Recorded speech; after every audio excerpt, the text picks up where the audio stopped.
After a thread about a popular Mgto forum shutting down, I realize red pillars here have diverging views on Mgto. For sake of clarity, I'll cover 5 misconceptions about Mgtow. Misconception 1. Mgtows are bitter that they've never gotten laid. Most men become Mgtows after a marriage or a set of relationships, which means they've had relationships. But those men become Mgto because they experience the hollow promise that are today's relationships with women. Society sold the idea of a girlfriend or spouse as an asset, but after nagging, outlandish expectations, and ever-increasing entitlement, they found women to be more of a liability. Misconception 2.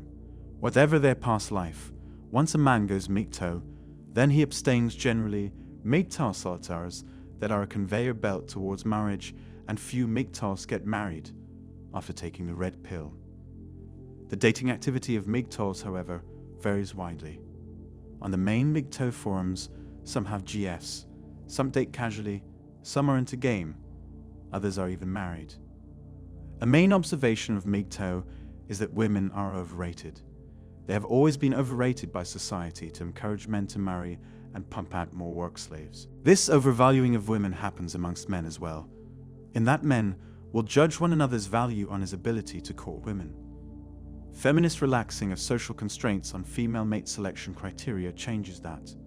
There are a lot of decent men on the sidelines and a lot of guys with questionable track records getting plenty of female attention.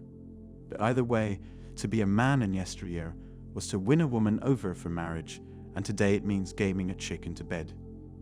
Whereas in the past, being a real man meant marrying a woman, today the real man is measured by his notch count, and prioritizing the pursuit of a woman. The more things change, the more they stay the same. In either case, a man's value as judged by himself, his peers, and society at large is predicated on his ability to meet a woman's requirements. Mito is calling it quits on that. Mgtows may date or not, but ultimately the importance of success with women is lower in their worldview. Misconception 3. Mgtows are not focused on self-betterment, they have given up. To define terms, actual value is having traits that make for a good person leading a meaningful life.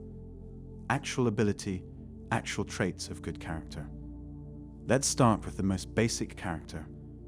A fundamentally decent human being. Honest, trustworthy, strong, resilient, resourceful.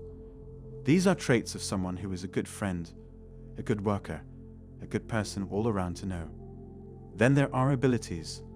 Someone who is intelligent, has practical skills, a sense of humor. Finally, there are what he does, activities, interests, his job.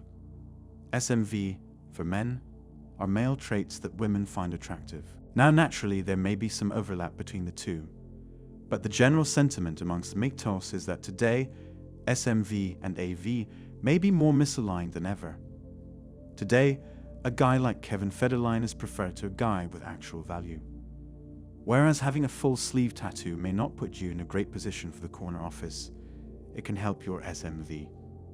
There are more examples, but decades ago, having an upstanding character and solid career prospects was more likely to garner female interest than in an era when women are largely in the workforce themselves, and where feminism has removed social restraints on female hypergamy, and leads women to prioritize qualities in men that would have aided her survival in a pre-civilization era. Mgtows separate themselves entirely from the concept that a man's value is related to his success with women. Mgtows focus on life itself and discuss interests such as boxing, boating, lifting, surfing, cars, books, video games, real estate, as well as standard things men talk about like career and travel. They see self-betterment in 2 dimensions, improving actual value and enjoying life. Since some Mgtows are interested in dating, there is talk of what one can do to improve SMV. That is just part of the discussion. On giving up, many Mgtows simply don't find the pursuit of women to be all that it's hyped up to be. Life is all about investment and return, and that influences how we spend our time. Mgtows observe that given the nature of women and the trajectory we're on, greater investment is needed for much lower return. The cost of even maintaining an investment or portfolio comes at the expense of doing the things one enjoys.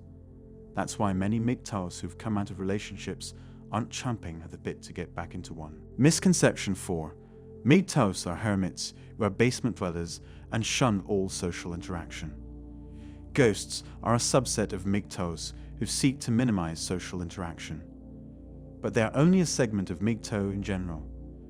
Many Mgtows are pursuing an active social life and even have more time to do so.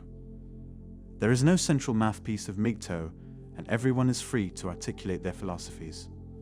My view is that Mgtows lead full lives absent the pressure related to relationships or success with women, which they see as an overhyped social imposition. On the forums, you'll encounter oil company executives, blue-collar workers, musicians, a wide variety. Misconception 5. Mgtows are angry men. Enter into Mgto awareness at different stages. Some do so right after divorce. Given the nature of family courts and their biases, who could blame those men for being angry afterwards? Like with other disappointments, people go through phases of dealing with this the false promise often encountered with altars in marriage. There is typically surprise, anger, discontent, acceptance, and then enjoying a red pill lifestyle, absent the need to man up and find a soulmate / get married. Some say Mgtows express this anger by complaining about women. I see it as explaining the nature of women. Because Mgtows are not blinded by their need to court women, they can often be objective about female dynamics, faulty logic, and irrational nature.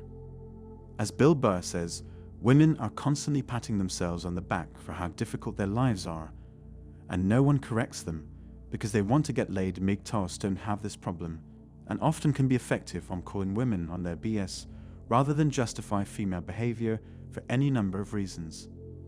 When a man is actively courting women, he is often forced to justify warped female behavior since critiquing it doesn't aid in his pursuit.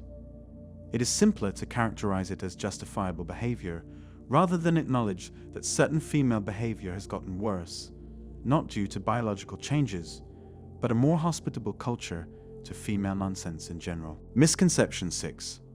Mito are misogynists. There's this notion out there Mito men hate women. It's simply not true. We don't hate women. Anyone out there who critiques and points out the flaws in something doesn't hate it. I'd say that he respects and adores the field enough to critique it in the first place. In the same way, we see the deterioration of female nature and women. We saw how women went from being high-value feminine females like our grandmothers and turned into the wild beasts they are today. We don't want this to happen.